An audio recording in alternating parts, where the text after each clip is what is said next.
You're watching Let's Chat.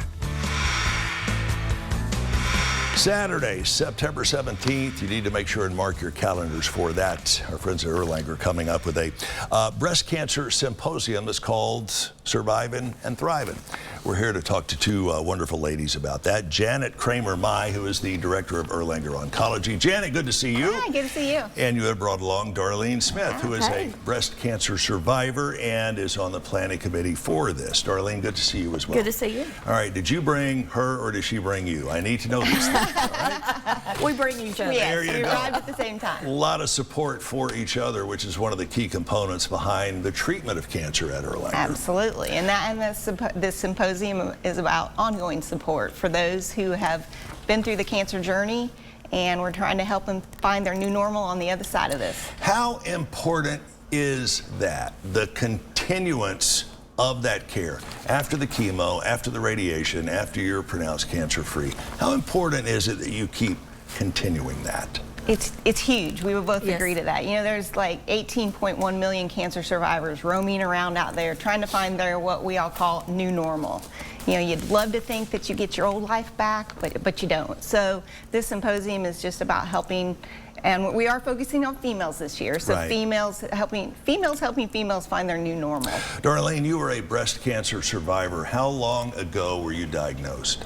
Well, 19 and a half years. And I was a late-stage breast cancer survivor, so I'm very thankful to still be here. And I try to use my journey to encourage other survivors and to help them know how to live the rest of their life with this diagnosis. Even though it's been almost 20 years and a lot of water under the bridge, I want to ask you, what went through your head when you heard those words, "You have cancer"?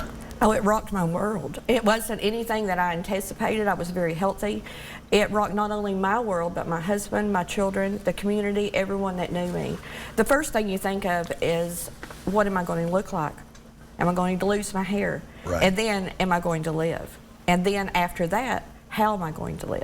All of those emotions kind of come in a really incredible and intense downpour, seemingly all Yes. at once, which is part of the reason, again, why these ladies are here to talk about how do you deal with that, whether you're the patient, whether you're a member of the family of the patient. So you have put together Survivin and Thrivin. What is Survivin and Thrivin? I mean, I know, but give me the 30-second elevator speech on it. So there were a group of us in the planning committee. 3 of us were cancer survivors. So we very much are putting together things that have been challenges for us over the last 18, 19, 20 Right. plus years. So those things, you know, what are those things we need to be eating to help prevent recurrence? Exercise. What are good exercises? What are bad exercises? Something that does not get talked about a lot, but we as women, it's a huge issue, and we're going to talk a lot about sexual health. Right. And that's one of those things that when you get to your doctor's appointment, you do lab work, you do x-rays, you talk about all the medical stuff, and that tends to get pushed to the side. So we're going to take a room full of women, we're just going to have casual conversation, get questions answered, and Very provide. open and candid conversation, Absolutely. right? Definitely. What was the best piece of advice, Darlene, that you were given when you were diagnosed and then after you were pronounced cancer-free? 2 separate things, I would think. Right. Let's start with the beginning. I think the best piece of advice that I received when I was diagnosed is get all of your information, absorb it, make your best decision, and then don't look back. Shoulda, woulda, coulda, didn't happen. Yeah. So make your decision and go forward. And then afterwards, you know, I wish that I had advice that we'll be able to give these women at this symposium. I really didn't have an idea of how to live the rest of my life.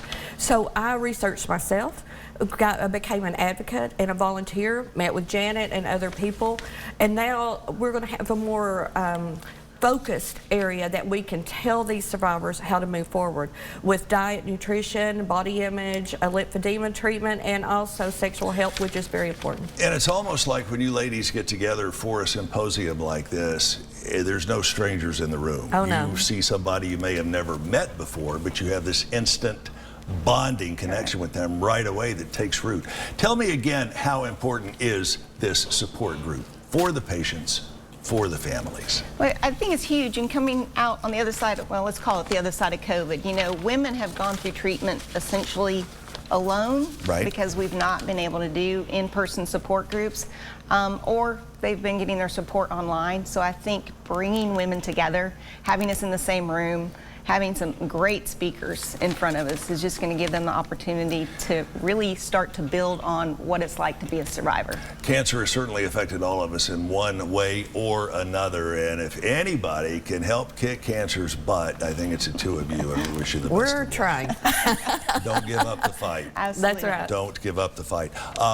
Good to see both of you. Janet and Darlene, thanks so much for your time. Thank you. The symposium itself is coming up on September 17th. The information will be up on our website. Maybe we can pop it back up here in just a moment. It's going to be, let me see, I have it here. Where is the symposium going to be? Chattanooga State. Chattanooga State. And to find out more, you can check out the Erlanger website. So make sure and make your plans for that. Saturday, September 17th. Coming up, our friends at Songbirds are kicking off their own radio show, which is a pretty cool thing. Yes. We'll have details when we come back.